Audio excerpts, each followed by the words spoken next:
Hall 3 is a stand for the British colony when the Prince of England, I know he died now, but it's where his helicopter landed.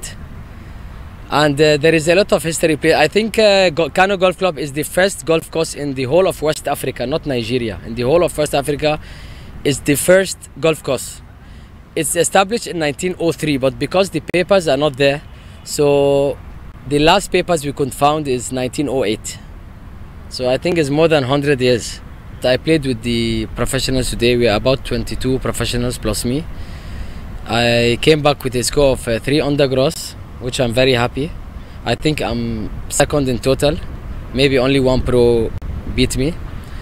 And I wish everybody the best of luck. I wish Kano Golf Club more progress. As you can see, we have more greens now, and the rest of the browns are going to become green very soon. I wish all the players the best of luck. Whoever won, good luck, and whoever lost, he did not lose. He played, he participated, he played good, and there is always a second time. We have a Kano Golf Club that has dated since 1903, and then you listen to the fact that the golf club itself started in 1909, and then you appreciate the fact that this will be the first, not just in Nigeria, but in the sub-region. You celebrate it because there's nowhere else that can compete with that. So I thank and I praise those who have kept this history and who have kept, this story. You've kept it going on. The captain has talked about making this an heritage center. And what I can commit is that immediately I return to Abuja, I'm going to begin work with my colleague who is Minister of Culture and Entertainment to see how we can begin, the beginning work, we can commence it to having to, label and define the Kano Golf Club as an heritage center.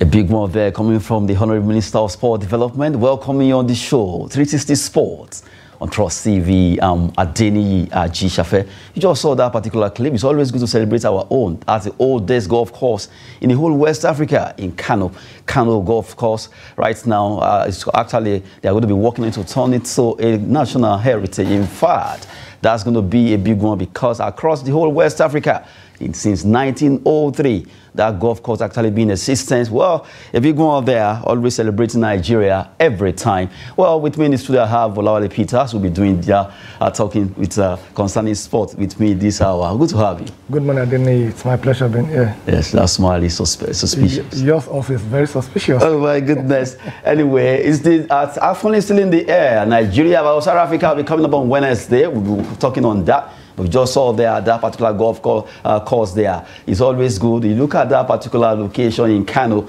ancient city of Kano, having that ancient golf course, and right now it's going to be national heritage there. Good one. Now let's start with some story that we have for you. We talk about athletics. Athletics, where Nigerians are really doing so well. Even though our men are in Cote d'Ivoire, our women are also doing well in athletics. We have Tobi Amusan's story and also Favour Ofili. Amusan breaks African record 60 meters hurdles as Ofili sets new African indoor record in 300 meters. Both of them doing so well in the competition. Just a week ago, Amusan won the race she ran over there in Kazakhstan, in Astana, where she ran 7.77 seconds in 60 meter indoors in hurdles. And right now, she has also smashed that particular record by extra 2 seconds by running 7.75 over there in Boston. Well, she came second, but at least she also broke her own record. Let's look at Favour Ofili and Tobi Amusan record, the record that both of them actually broke. Favour Ofili, the Nigerian sprinter, has set an African women's indoor record in 300 meters after she dipped 35.99 seconds at the MB Indoor Grand Prix in Boston. She becomes the 10th African fastest woman ever over the distance as she finished behind Gabby Thomas of the United States, who won 35.75 seconds. She also holds a Nigerian record, also at under 20 level over the distance with a time of 21.96, making her the first Nigerian woman in history and second African woman to break the 22-second barrier. For Tobi Amusan, she broke her own African record in the women's 60 meters hurdle at the MB Indoor Grand Prix, running a blazing 7.75 seconds to finish second, trashing her former record of 7.77 seconds set in Kazakhstan at the Astana Indoor Meet. Quick starting Tara Jones was winner in 7.72 seconds, while Divine Shouting got third in 7.76. In about a week, Amusan has run 2 African records. Looking at these two ladies, Favour Ofili and Amusan, really making us so proud. Yes, they are making us so proud. They are making us very proud. I think the way they are going right now, sky is the beginning, I would say. If you look at their trajectory, it's not something that they started today. Both Ofili and Amusan, it's something that they've started a long time ago. Ofili, for example, she started this in 2020, 2021. So the main goal is consistency. So they've been consistent since they started, they came to limelight. Look at Amusan. Within a week, she broke her record, and before you know it, she will still break her record again. So, one thing that is very important that you should note is it's very, very easy to get up there. It's very, very easy. And once we are there, everybody will be looking for every means possible to bring you down. What do I mean? We knew the story behind Amusan concerning the doping test and what have you that they used to demoralize her in one way or the other. Psychologically, they should be ready, battle ready, and prepared for something like this before we go to the Olympic. Don't be surprised in the next few months, they can come up with whatever they want to come up with. So they have to be very careful. They have to be careful of what they eat, the cream they use, the soap they use, even the water they drink. They have to be very careful. And the Athletic Association of Nigeria, they have to be updating their website and keeping the athletes informed of all these new substances that they've banned that athletic must not use. I think that's what they need to do now. They have to concentrate. They have a bigger picture ahead of them. In terms of their record, they have the record already. They've broken the record. The record is now meant for other people to break.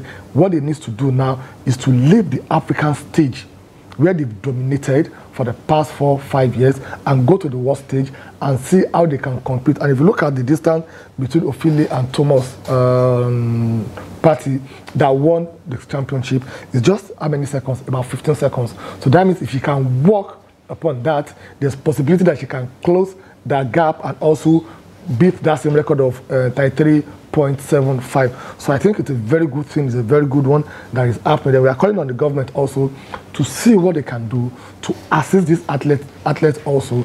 They need their support in terms of exposure, training, and we need the facility also in the country so that we can produce more of them. Not that we'll be hearing about Tobi Amusan today, tomorrow. You know, before you know it now, the wear and tear will come in. Probably she's not going to be there forever. Someone needs to take her place. The way she was discovered, we should try as much as possible to have the facility, enabling environment, to have we have more than 10, 15, 20 to be mentioned in this country, but we are yet to discover them. So how can we do that? It's by providing an enabling environment, by providing the facility, by exposing the children. Young shall grow, as they normally say, by exposing them. She started from Our Lady of Apostle in Ogun State, where she finished her secondary school. So it's something that has been in her for the past 15 years thereabouts. So I think it's a very good one. Talking about Tobi Amusan there, breaking that record, and also Favour Ofili, 300 meters. Both of them shining like a star over there in the US. Well, a good one for Tobi Amusan, although she says she wants to break that particular world indoor record that stands by 7.68, and now she's edging closer. She's having 7.72 to her name, and also 7.77. Let's have the race for you there, where she actually came second, and also smashing her own record by extra 0.2 seconds there. Let's have it. Amazon beginning to force her way through though. Going well on the far side is Tia Jones, and Tia Jones might have taken it. It was very, very tight at the line. Boy, oh boy. A big one there. Looking at that race, you want to tell me that it was so close. And just a week ago, the race she ran in Astana in Kazakhstan, she ran 7.77 to break the record of Gloria Alozi. And that record was true for 25 years. And just a week after, she broke the record now to 7.75. It means she's actually gone into break world record. That is indoor world record, 60 meters hurdles. That stands at 7.68. From the way it is, Tobi seems not to be resting on her oars at all. Yeah, it's she's not resting, and this is not the first time that she's breaking the record upon record. She has done it before, her own record, African world record, and going to the world record before they gave out this English of wind-assisted race or what have you. So I think what you just need just to concentrate. Yes, it's good for you to have a goal, but you don't need to be too obsessed with the goal that you have in front of you so that you don't miss the target. The target is for her to remain fit, to remain healthy, and to continue to improve. Within a week, we saw her improve. If you have never been in this situation before, you'll be looking at it that it's not 4 seconds, 2 seconds, 3 seconds. That 2 seconds can take you a month or 2 months training to be able to know. Starting and finishing is the most important thing when you are running a short distance race like this. Look at the finishing, the way they finish. If you look at it, it's like all of them, they finish at the same time. But the way you pull your head out, you move your shoulder, you move, it matters. Every part of your body, the movement is very, very, very important. So I'm not surprised she's still going to beat that record. She's going to get to her target. Hopefully, Tobi can get that target, not forgetting others too. Favour Ofili there, 300 meters. She also did well in that race, coming second and also smashing that particular record there. Congrats to all of them for what they've done in the sport they have to actually choosing to represent Nigeria and also themselves there. Well, talking about athletics, we cross over to football, soccer, as some people call it. It's a big one. Showdown coming on Wednesday between Nigeria and South Africa. It's between the Super Eagles and the boys. They call them Bafana, the boys. Well, their own legend is talking right now. Let's look at that story. South Africa legend, Fish. That's, you remember Mark Fish? Well, Williams, Steve Bafana for title. That's their own, as it is. So a lot of Nigerians are also say, okay, keep talking. Angola did the same thing we dealt with them. Cameroon did the same thing we dealt with them. Do you think this they are tipping Bafana actually goes our way? Okay, what do you expect them to say? So also, we have our own also, the great Odegbami. He said it before the competition that the Super Eagles are bringing the trophy back home. He said it before we even started the competition. So that means he has the confidence in the boys, not until they got to the semi-final that McFish is coming out and telling us that they are going to win it. No, there are two different things. There are two different things in the sense that we believe in our boys from the word let's go, that they have what it takes, not because they find their way into the semi-final, we are not coming out. So I'm not really surprised about whatever they are saying. McFish himself, he should be able to tell them, to tell the boys what Nigeria have done to them in the past. It was part of their squad that Nigeria has beaten left, right, and center. This is not the first time we've done it. This is not the second time we've done it. This is not the third time we've done it. We've met at AFCON 7 good times. We won 3 times. They won us only once, and we drew 3 times. So I'm talking about the AFCON head-to-head matches, yes, between Super Eagles and Bafana. We've done it times without number. 7 good times we met at AFCON. We won 3 times. They won us only once in 2017, and we drew 3 times. We've won it at the quarter-final. We've won it at the semi-final before. So what are they talking about? And if you look at the group, the total head-to-head between Nigeria and South Africa, we've met 15 times. We won them 7 times. They won us twice. 1 friendly and 1 at AFCON. Then we drew 5 times. So where are they getting their morale from? Where are they getting their statistic from? Where are they getting their tradition from? We don't talk. We do it on the pitch. And tomorrow, they're going to see it. They're going to see what Osimhen will do. They're going to see what Alex Iwobi will do, Olaina will do. We are playing a team. We are playing as a unit. We're not playing an individual game. And if what they believe is that we are getting to the penalty because they have a very fantastic keeper that knows how to stop 4 penalties from 5 penalties, they are making a mistake.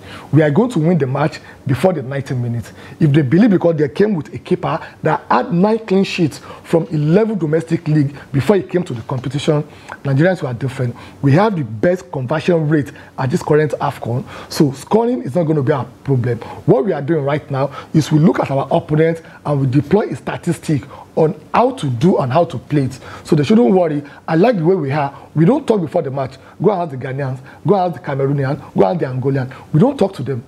Let them continue running their mouths. Then after the match, they will take the social media space and give it to them and let them know that we are not, they're not calling us African giants for nothing. We are truly the best in Africa.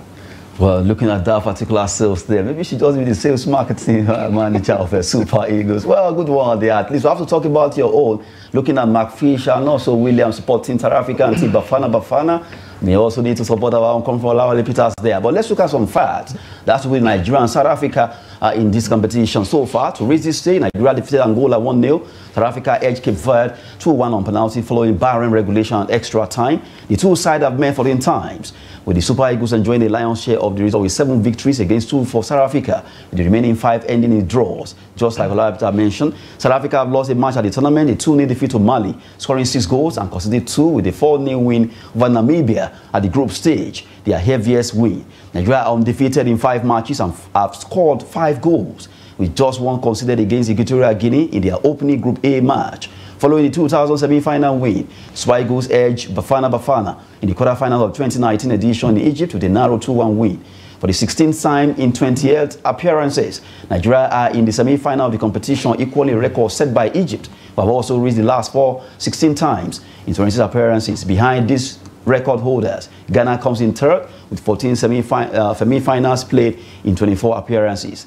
Nigeria have lifted the trophy 3 times, 1980, 1994, beg your pardon for that mix up there, and 2013. South Africa have won title in their kitty, having emerged champions as hosts of the 1996 edition when we were absent anyway. Nigeria are aiming for their 8th appearance in the final of the competition, 1 less than Ghana, 2 less than Egypt, and 1 more than Cameroon. Looking at this fact, it seems that really Eagles are battle ready. Yes, they are battle ready, but also the football nowadays, yes, tradition comes to play. It affects your mindset. It gives you that confidence that I've done it before, I can do it again. And I recall our the last meeting between Nigeria and South Africa. That was in 2019, and we got the last goal. In fact, we had about 2 minutes left before Ekong made that goal after Chukwueze scored the first goal. The same thing in Lagos 2000, where we have Tijani Babangida that scored the 2 goals in the quarterfinal. So what am I saying is there's always been very tight between Nigeria and South Africa. Tomorrow's match will be very interesting, but believe me, we are winning them. They have a very good defensive record. The same way we have a very good defensive record. They've only conceded to the Malian team 2-0. After that, they've not conceded any goals. We also have only conceded to the Equatorial Guinea 1-0. When 1-1, we considered only 1 goal. Since then, we've not considered any goal. And this is the first time that the Nigerian team will be winning 4 consecutive matches in AFCON without conceding a goal. We have that record already. So defending is not our problem. Scoring, it's not our problem per se, but we need to be converting our chances to goal this time around. We need to be clinical. That's the truth, because we are playing against a team that they want to play more of defensive game because of the psychology of their keeper being one of the best penalty stopper. So that's what we need to really work on. But take it or leave it, I'm very confident we are winning the match and the trophy is coming back home. Hopefully the trophy will come back to Nigeria. All Nigerians are supporting Eagles right now, but the talisman of Eagles, his name is Victor Osimhen, African Bowler of the Year. Right now is doubtful for that match, according to this message released by Super Eagles ex-Andu, where they mentioned that Osimhen, if by today, they will actually test him and see if he can join up with the team over there in Boaké, where they will be playing their match against South Africa. Osimhen doubtful for Super Eagles. Well, shocking news, but whatever happens, like I said during the introduction, and the team will play more like a unit, like a team. It is not an individual glory. Take it or leave it. And we watched the last match against Angola. There are some clear chances that Osimhen missed, and normally that's not the Osimhen we know, because if you look at his work rate since the beginning of the competition, it has been very fantastic and very exceptional. That's why the CAF, even they have to go and test him to be sure that this is not normal. So the fatigue has set in. However, the reason why we are doing what we are doing right now is because of a blessing in disguise that we fail to understand. If not because Al-Hassan Yusuf was injured, the formation we played against Equatorial Guinea was 4-4-2. But because he was injured, we have to look at, okay, how best can we do? So we have to change our formation by allowing 3-5-2, by making Olaina and Saidu not to be a left back, but to be a left wing. There are two different things between being a left winger and a left backer. So what they do, they support the attack when we are offensive, when we're in possession, but when they are defending also, they fall back. So we have to change our formation to 4-3-3 on offensive and 3-5-2 when we are defending also. So if Osimhen is not fit for this, I don't think we should play him with injury. That's the truth, because he's someone that he can give his 100%.